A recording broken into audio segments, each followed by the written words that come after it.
वृंदावन जाने को जी चाहता है,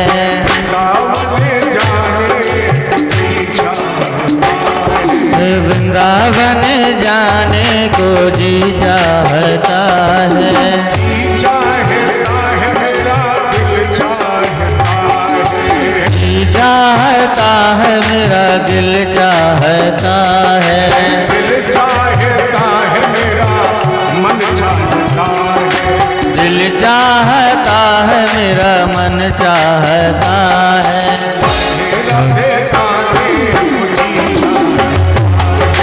राधे राधे गाने को जी चाहता है। पूछो कितने लोगों को हाथ दिए भगवान? दिए हैं केवल पेट भरने के लिए। गाइए मानस करिए राम कथा सुंदर करतारी संशय बिहट उड़ावनहारी। जय हो। ताली बजाओगे तो जीवन फसल को जो संशय बुद्धि पक्षी काटता वो उड़ जाएगा। ये गाइए मेरे साथ। राधे राधे राधे राधे गाने को जी चाहता है, चाहता है मेरा हे मन चाहता है मेरा दिल चाहता है, मन चाहता है मेरा मन चाहता है,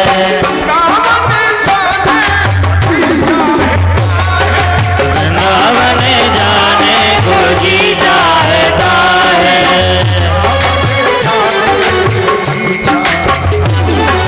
वृंदावन जाने को जी चाहता है।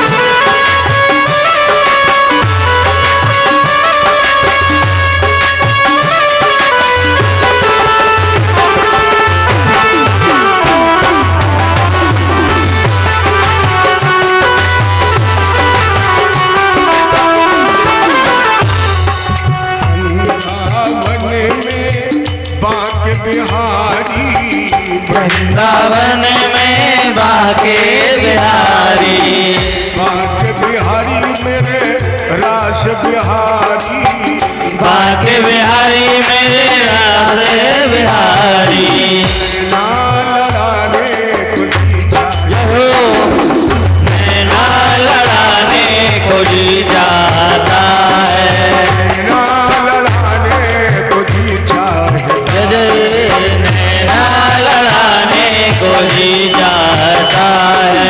सावन जाने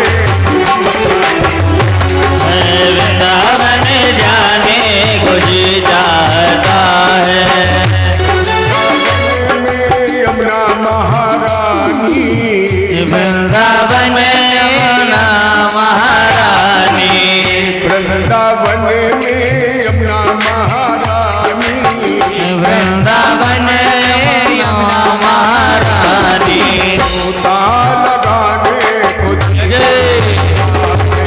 गोता लगाने को जी चाहता है, राधे राधे गाने को जी चाहता है, राधे राधे गाने को जी चाहता है।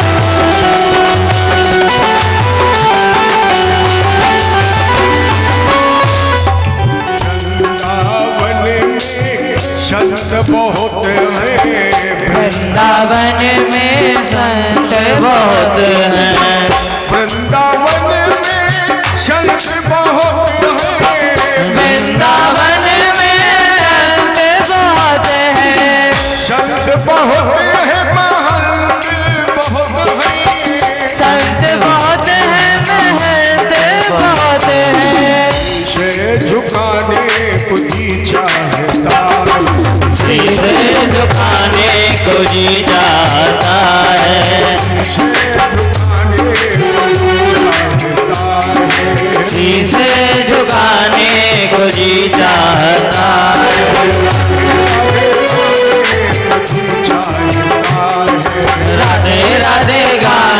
को जी चाहता है।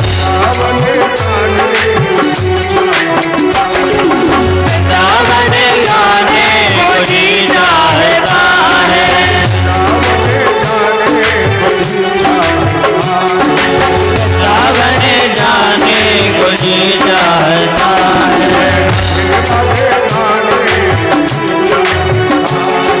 राधे राधे गाने को जी चाहता है। राधे राधे गाने को जी चाहता है। राधे गाने को जी चाहता है। राधे राधे गाने को जी चाहता है। जय हो। आप अभी श्रीमद् भागवत वार्तांतर्गत पद्म पुराण से उद्धृत महात्म्य के रूप में 6 अध्याय की कथा की चर्चा, जिसमें आपने प्रसंग सुना भक्ति, ज्ञान, वैराग्य। और जब ये चर्चा उठी कि इस कथा को सुनने का अधिकारी कौन है, तो आपको सुनाया जा रहा था गोकर्णोपाख्यान, जिसमें धुंधकारी प्रेत की कथा है। और उसने सुनी कहाँ बैठकर? 7 गांठ के बांस के अंदर। अब अभी यहाँ नहीं, आरती के बाद जब आप अपने घर में पहुंचे तो दूसरा कार्य बाद में करना, पहले ये देखना कि 7 गांठ का बांस है कहाँ। जब आप देखना शुरू करेंगे तो आपके शरीर में ही 7 गांठें हैं।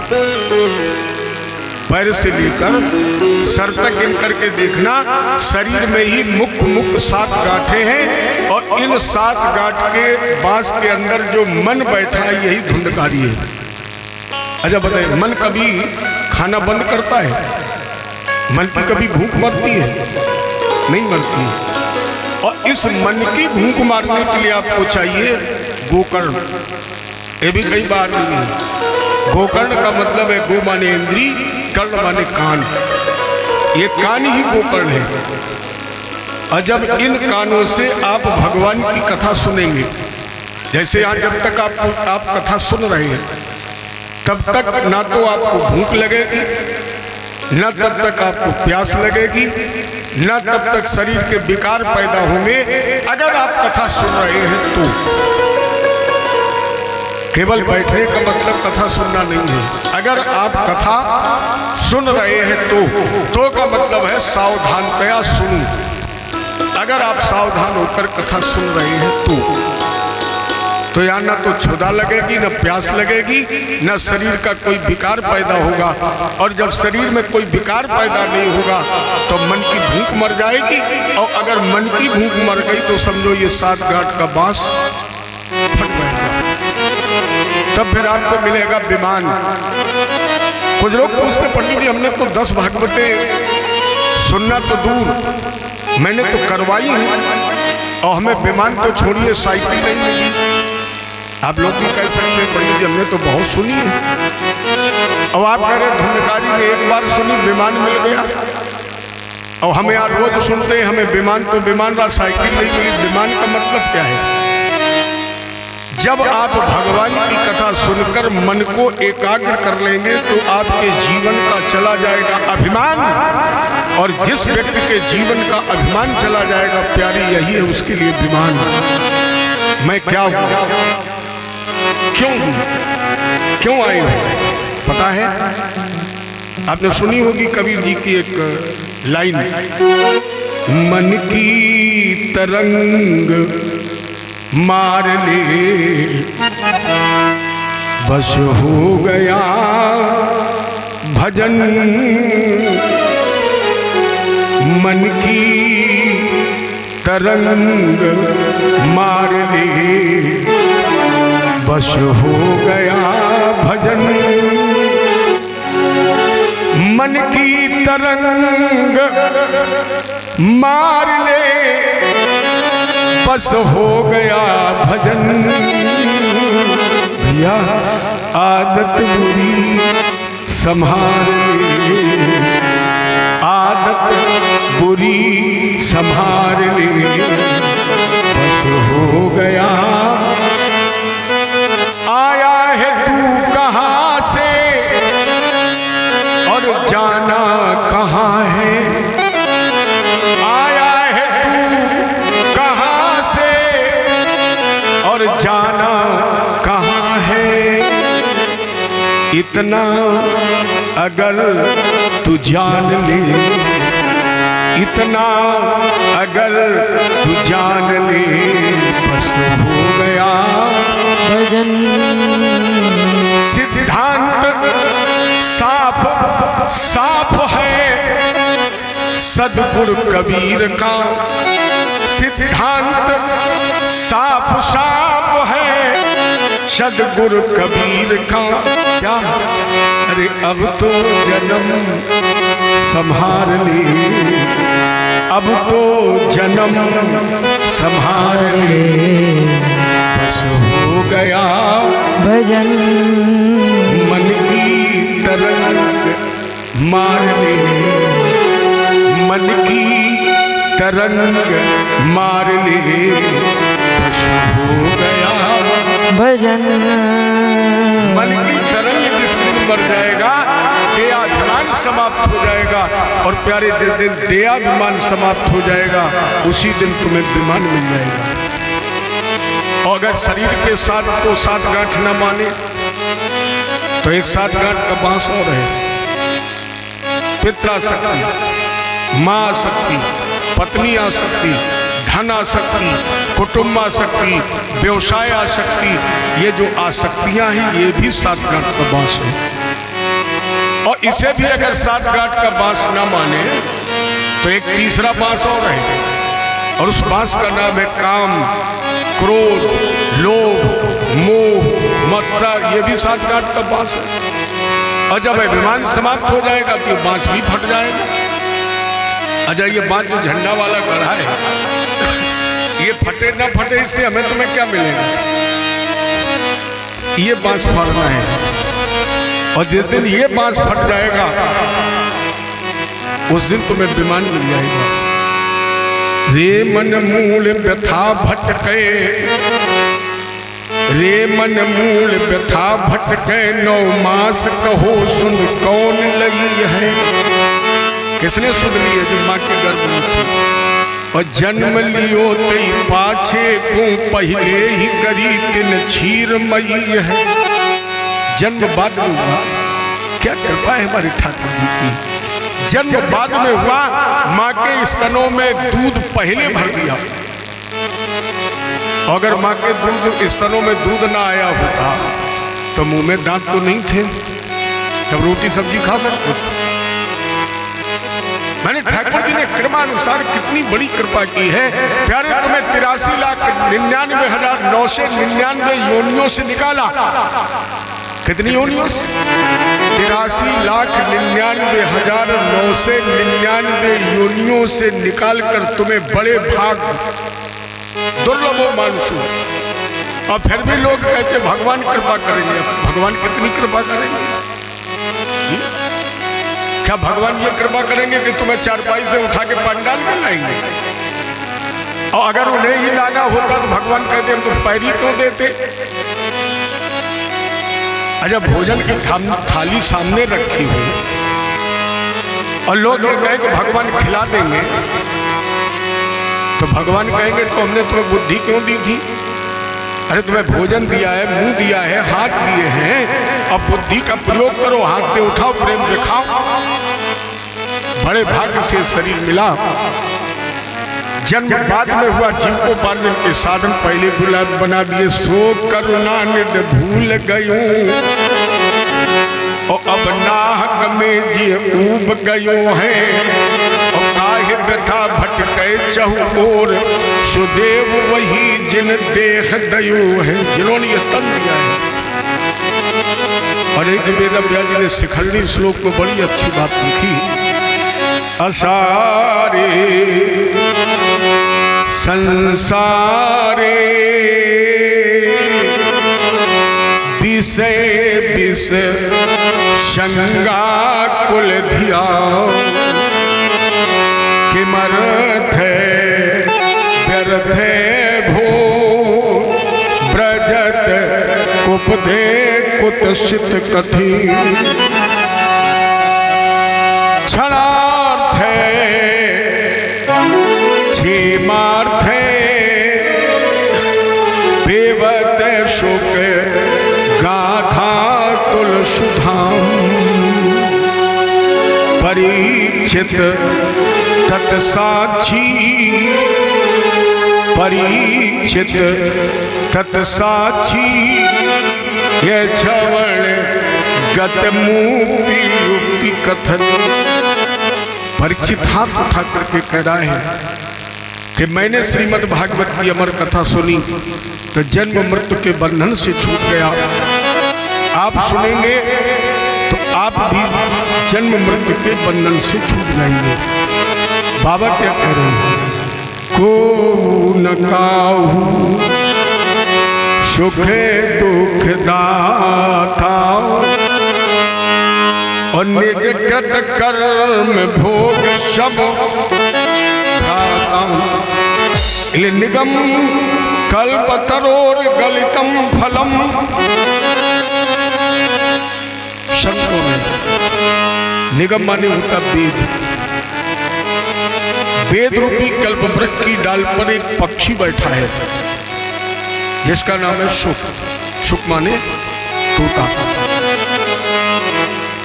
और आप सभी लोग जानते हैं कि पेड़ पर बैठ करके तोता जिस फल को काट देता है, चोंच लगा देता है, लोग कहते हैं कि वो उस वृक्ष का सबसे मीठा फल है। तो ये कथा तो सुखदेव जी की वाणी से निकली है, तो सबसे मीठा है, इसे पियो। इसकी तुलना आप आम के फल से करें। अगर आपसे ये पूछा जाए कि आम का फल आपके हाथ में है तो इसके गूदा में ज्यादा स्वाद है कि गुठली में ज्यादा है? कल्लू भैया, आप जब आम खाते हैं और आपसे पूछा जाए, हम देख रहे थे कि तुम्हारा ध्यान भटक रहा है इसलिए मैंने नाम लिया है। आपके हाथ में बढ़िया दशहरी आम है और आप उसे खाएं तो आप केवल ये बताइए कि उसके गूदा में स्वाद है कि गुठली में? हाँ, ये बात है। अगर गुठली में स्वाद ना होता तो लोग 10 बार मुंह में डालते और निकालते, तो गूदा से ज्यादा स्वाद गुठली में है।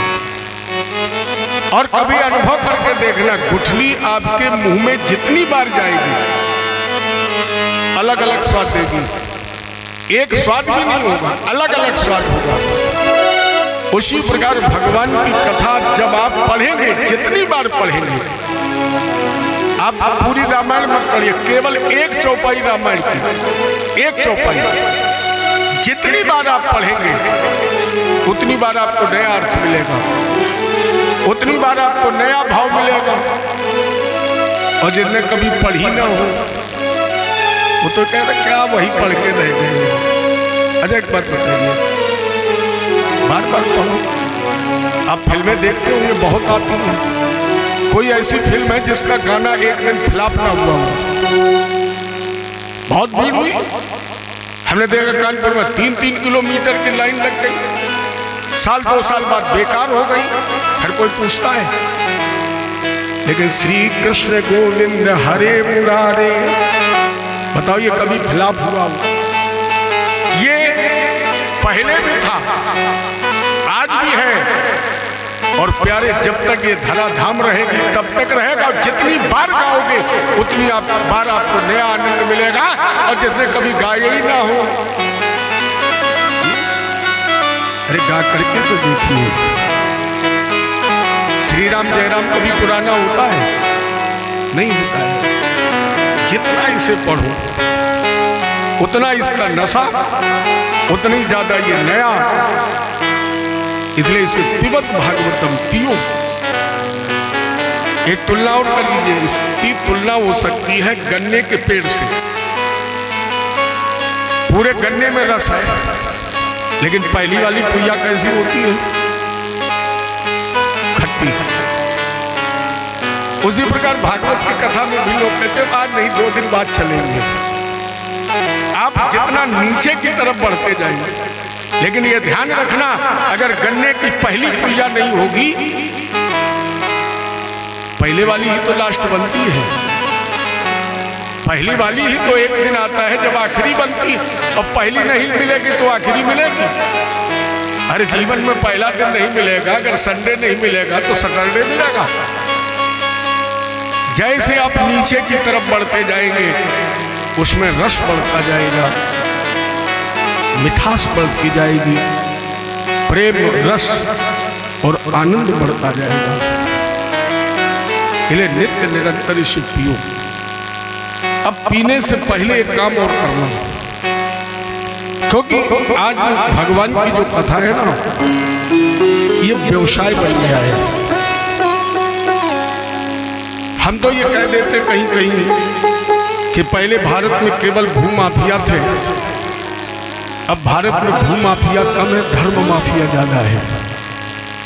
अब भगवान की कथा भी, कल मैंने एक प्रमाण दिया था आपको, प्रातः स्मरणीय गोलोकवासी रामचंद्र जी डोंगरे जी का प्रमाण दिया था, जिन्होंने तुलसी के दल के अलावा कभी कुछ लिया ही नहीं। करोड़ों रुपए चढ़ते थे, जाने कितने अरबपति सेठ थे उनके पीछे चलने वाले। लेकिन आज भागवत की कथा का व्यवसायीकरण हो गया है, और इसमें केवल वक्ता का दोष नहीं है, इसमें सबसे बड़ा दोष श्रोताओं का है, सबसे बड़ा दोष जनता का है, क्योंकि अब वो कथा सुनना नहीं चाहती है, अब वो कथा में ज्यादा पैसा खर्च करना चाहती है, कथा में ज्यादा से ज्यादा नाचने वालों को बुलाना चाहती है। लेकिन भगवान की कथा का मतलब ये नहीं है।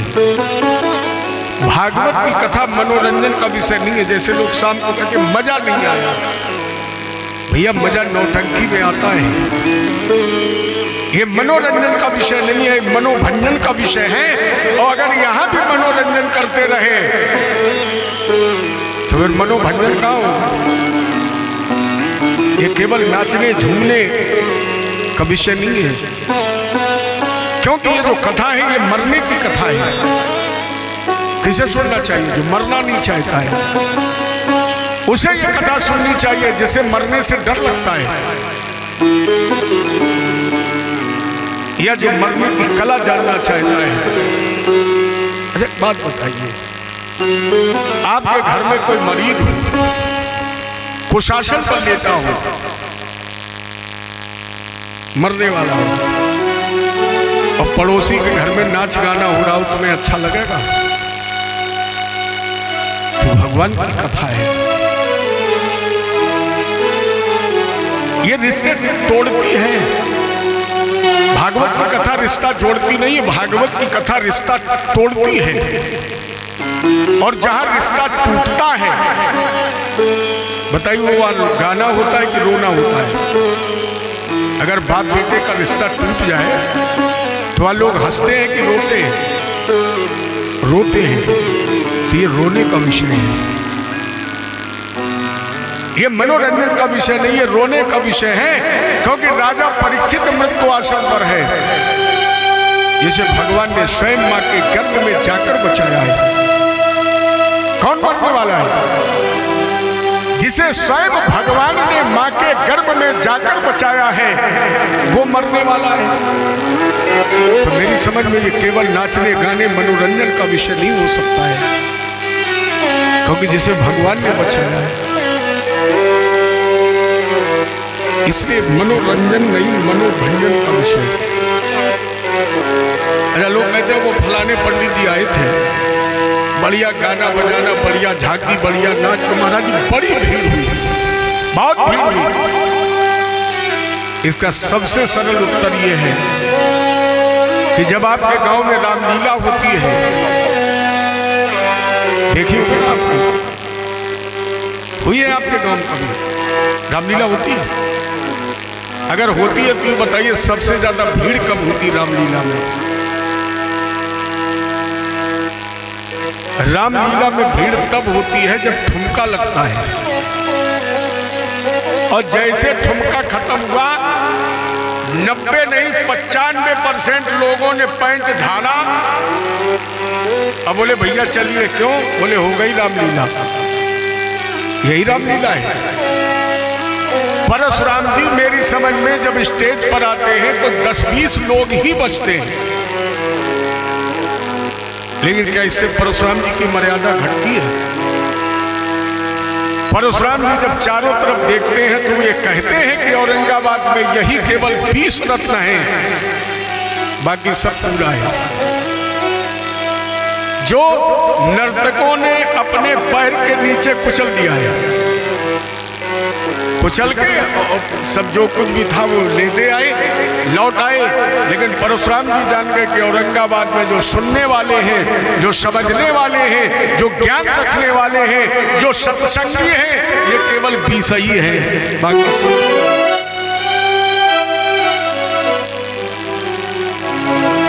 इसलिए इसे मनोरंजन नहीं मनोभंजन का विषय बनाइए। तो जब आप कथा का आयोजन कराएं, अब तो ये तो हो ही रहा है, लेकिन अब जब कराएं तो भागवत जी का एक श्लोक जीवन में जरूर उतारें। विरक्तो वैष्णवो विप्रो